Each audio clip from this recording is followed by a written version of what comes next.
The pass rush has been really good this year, more Yeah. than 20 sacks. What do you think has led to some of the success there? I just think it's the combination of Max Crosby really coming into his own Okay. and Nagoa, Yannick Ngakwe, um, really, the knock on him and the knock on him from inside the Raiders building from who I saw him do a couple weeks from free agency is like, I don't know if we should go after this guy because his motor's not always on. And are we going to pay him? And that wasn't the person who told me that wasn't the main decision maker, but Mm-hmm. it's certainly a voice. And, his motor's been on all year.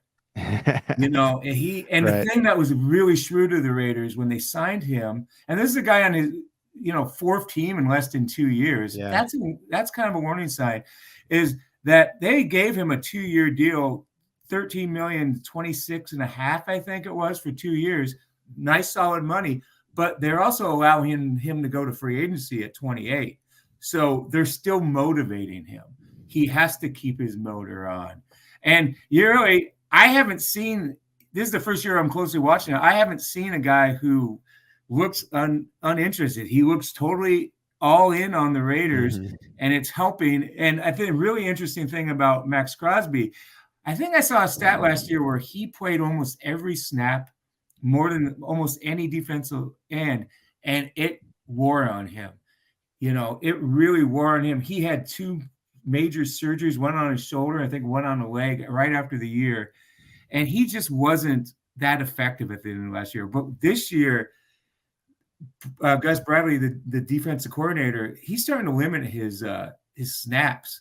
And he's on the field for like 70%. And that's been the way for the last 5 games or so. And early he was 90 plus. Wow. But his production is not waning at all. He's almost making an impact almost every play he's on the field.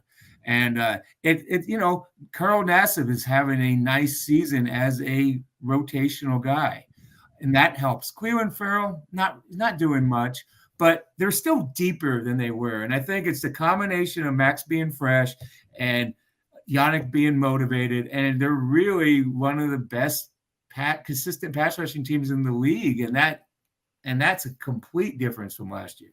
Yeah, it'll definitely be a challenge against the Chiefs' offensive line. Right now, the Chiefs are dealing with injuries to their first and second string right tackles. So whoever lines up at right tackle this week, whether it be Andrew Wiley, I think it's a long shot, but who knows? It might be Kyle Long. That'll be a point to watch in this game. I think that might be a key.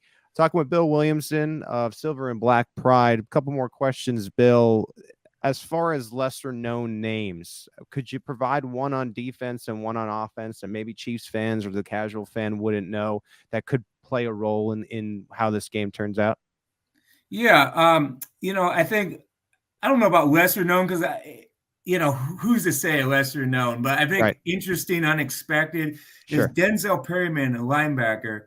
This guy was banged up with the Chargers. He was a quality player. He went to Carolina as a free agent this year, hadn't got a very meager contract. The Raiders show no public interest in him, but the Raiders had a couple injuries late in preseason, and they traded for him to the Panthers. And if the Panthers traded a guy they signed in free agency 5 days before 53-man roster, they were going to cut this guy, right? And it was more just a desperation move. He played with Bradley and the Chargers. Well, anyways, he comes to Las Vegas.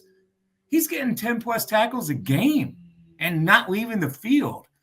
He's been the leader of this defense, behind Max and Yannick. So I think he's a guy to watch.